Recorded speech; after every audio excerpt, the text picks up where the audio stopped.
एक बात है ना, प्रेस वालों को कह रहा हूं भाई, जो संधू बॉर्डर पे हुआ है ना, संगू बॉर्डर पे, उसके पीछे बहुत बड़ी सियासत थी, उसके ऊपर बात करूंगा। अगर आपको अच्छा लगे तो थोड़ा कवर कर लेना उस बात को। और जो यहाँ सीआईडी वाले और पुलिस वाले खड़े हैं ना, और वो भी रिकॉर्डिंग कर रहे हैं, उनको भी कहते हैं, जिस भी अपराध किया है, ये बहुत बड़ा अपराध, साजिश है ये सिंगू बॉर्डर वाली, जो कुछ दिनों में आ जाएगी, सामने आ जाएगी, आपके सामने आएगी, ये खुल के आएगी। तो ये जो सिंगू बॉर्डर का हुआ है ना, इसके पीछे बहुत बड़ी साजिश है। क्योंकि अभी 4 दिन पहले, 6 दिन पहले जो लखीमपुर में हुआ है ना, उससे आंदोलन में जान पड़ गई थी। और जब जब जान पड़ेगी ना आंदोलन में, जैसे आज फिर पड़ रही है रेल रोको की, ये तड़फे पड़े। पुलिस वालों ने भी, बेचारों ने चुपचाप आने दिया।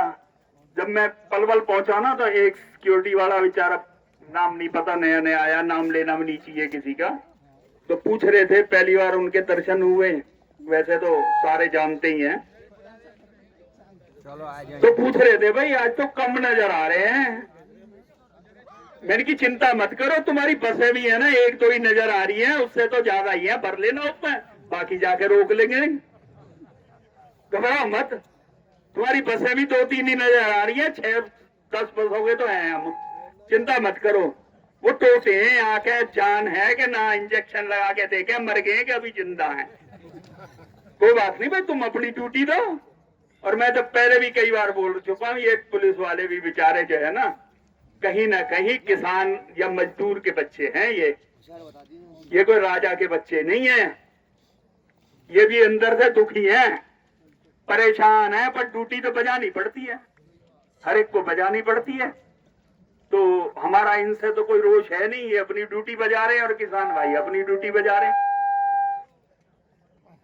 तो जो मैं बात करना चाह रहा था भाई प्रेस वालों, आपके लिए है कि सिंगू बॉर्डर के ऊपर जो हुआ है, उसका कारण लखीमपुर खेड़ी में जो हादसा हुआ और किसान उभार में आए, और उससे पहले खच्चर बोला और उसे माफी मांगनी पड़ गई। खच्चर ये यूं ही तो लत्ती मारता रहे, संग में से आगा नहीं, देशभक्त बना फिरे। कौन सी आरएसएस ने देशभक्त आजाद कराने में कौन सी योगदान दिया है देश के अंदर, सब जानते हैं। ये खच्चर है ना, खच्चर, वो भी सीधा बोलिया माफी मांग के। और सिंगू बॉर्डर के ऊपर क्योंकि किसान और मजदूर इकट्ठा हो चुका है, अब इनको पच नहीं रहा, मजदूर और किसान इकट्ठा हो गया है, तो कोई ना कोई साजिश रचो। अब इन्होंने ये साजिश रची कि किसी तरीके से इसको मुद्दा बना दिया जाए दलित का, कि जो मारा गया वो दलित है। तो हालांकि मैं जाति और धर्म पे विश्वास नहीं करता, उससे ऊपर उठ के है ये किसान आंदोलन, और तभी ये सफल है। पर क्योंकि जाति का खेल ये खेल रहे हैं, इसलिए मुझे बोलना पड़ रहा है, और अफसोस के साथ बोलना पड़ रहा है, जबकि मैं बोलता नहीं हूं। भाई जो मारने वाले थे ना, वो भी एससी थे, ये बात भी सामने आ चुकी है। अब ये उससे भी ऊपर की लड़ाई करवाना चाहते थे, भाई किसी तरीके दलित की और सिख की हो जाए, पगड़ी वालों की हो जाए। देखो इनकी सियासत, ये सरकार कहां तक जाना चाहती है, पर लोग बहुत समझदार हो चुके हैं, उसमें फंसे नहीं। और एक खुलासा और कर देना चाहता हूं भाई, चाहे मेरे पगड़ी वाले भाई जो सुनेंगे ना इस बात को, वैसे चालू हो चुका है ये, वहां गुरु ग्रंथ साहब के साथ जोड़ी जा रही है ये बात, जबकि ये नहीं है। आपको और हैरानी हो रही होगी इस बात से भी, वो जो दूसरा ग्रंथ है वो सर्वलोक ग्रंथ है जो गुरु ग्रंथ साहब के खिलाफ है। आपको हैरानी हो रही होगी, ये भी बात सामने आ रही है और धीरे धीरे आ जाएगी। ये करवाया गया है, उसको वहां से अपनी बहन से 50 रुपए लेके चला। वो 50 रुपए से अमृतसर से कौन सी टिकट आ जाती है या दिल्ली तक पहुंचाने वाली। फिर उसके कपड़े भी चेंज हो गए सारे, उसका स्वरूप भी बदल दिया गया, और फिर उसको छोड़ा भी वहां गया जिनकी बुद्धि भी मलिन है।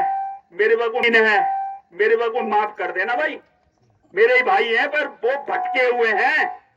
मैं उनका समर्थन नहीं कर सकता गलत काम का। जिस तरीके से मारा गया है, हत्या की गई है, ये समर्थन करने वाली बात नहीं है, ये अत्याचारी काम हुआ है।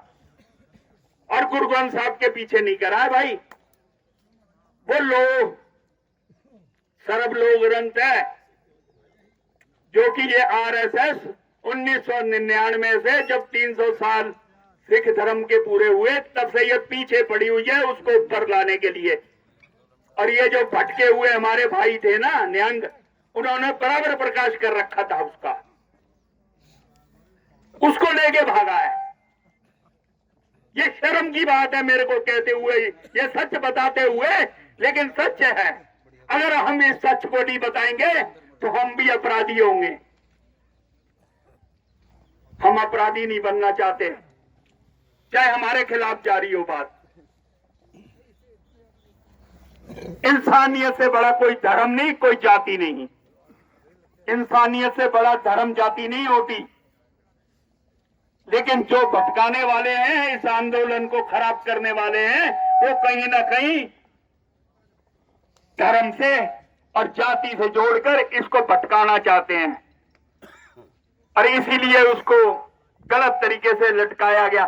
ठीक है भाई, अगर कर दिया था तो हाथ पैर काट दिए थे, इलाज भी हो जाता, बच भी जाता।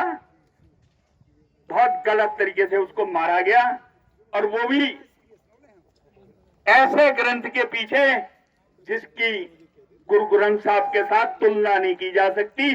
और हमारे जो श्रोमणी कमेटी है, वहां हमारी एक पुस्तक है जिसको रहत मर्यादा कहते हैं, उसमें साफ लिखा हुआ है कि गुरु ग्रंथ साहब के बराबर दूसरा प्रकाश नहीं किया जा सकता। तो इन्होंने निहंगों ने दूसरा प्रकाश कैसे कर रखा था उस पोथी का, पुस्तक का, जिसको वो लेके भागे। तो ठीक है, मेरे को तो भाई ये बात पता नहीं थी।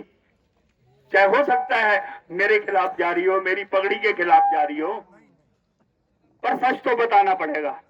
अगर हम सच नहीं बताएंगे, ये कल सामने आएगा, परसों आएगा सामने, सच क्या छुपा रहेगा। हम तो सीबीआई मांग चाहते हैं। और ये जब है ना निहंग, ये नशा करते हैं भाई। अगली बात भी सुन लेना, मुझे शर्म भी आ रही है क्योंकि हमारे भटके हुए भाई हैं। ये जिस नाटक के साथ अपने आप को जोड़ के रखा हुआ है उसमें बहुत कुछ गलत लिखा हुआ है, और जो सच्चे सिख हैं उस विचित्र नाटक का विरोध करते हैं। तो ये बहुत साजिश के तहत, क्योंकि आरएसएस उस ग्रंथ को ऊपर लाना चाहती थी और उसके पीछे हत्या करवा दी। ये बहुत बड़ी साजिश है। शायद ये उभर के कितनी आ पाए या नहीं आ पाए, लेकिन मुझे लिए बताना बहुत जरूरी था। ये पक्ष सामने आना शुरू हो चुका है, तो ये साजिश भी सामने जानी चाहिए। ऐसा नहीं कि हम इंसानियत का कत्ल करें, अगर हमारे पास हथियार है तो उसका दुरुपयोग करें। गलत को गलत कहने की हिम्मत होनी चाहिए, वो ही सच्चा गुरु नानक का सिख हो सकता है। गलत के साथ खड़े होने से हम बड़े नहीं बन जाएंगे, इंसानियत के दुश्मन तो बन सकते हैं, और इंसानियत का खून करने का हक किसी को नहीं है। वो गलत तरीके से उसका मर्डर किया गया है। हालांकि वो बच्चा भी जिसका मर्डर हुआ है वो भी नशे करता था, वो भी गलत था, मैं उसको भी अच्छा नहीं समझता। उसको भी खरीद के लाया गया है। ये साजिश रची गई है, और ऐसे बंदों के वहां पे करने के लिए दिया गया जिनकी मानसिकता ऐसा काम कर सकती थी। वरना कहीं और होता तो अपराध करने ऊपर ऐसा नहीं है, पुलिस के हवाले भी किया जा सकता था, उसको मारना कोई जरूरी नहीं था, थोड़ा बहुत घायल हो जाता अलग बात थी। तो ये खुलासा भी करना मेरा आज बहुत जरूरी था, क्योंकि सच अगर सामने नहीं जाएगा तो इंसानियत मरेगी, और इंसानियत मरेगी तो हमारा आंदोलन जिंदा नहीं रह सकता, क्योंकि इंसानियत के बल के ऊपर ही आज ये किसान आंदोलन जाति और धर्म से ऊपर उठकर यहाँ तक पहुंचा है और आगे भी बुलंदियों के साथ पहुंचता रहेगा। इनकलाब जिंदाबाद, इनकलाब जिंदाबाद। धन्यवाद।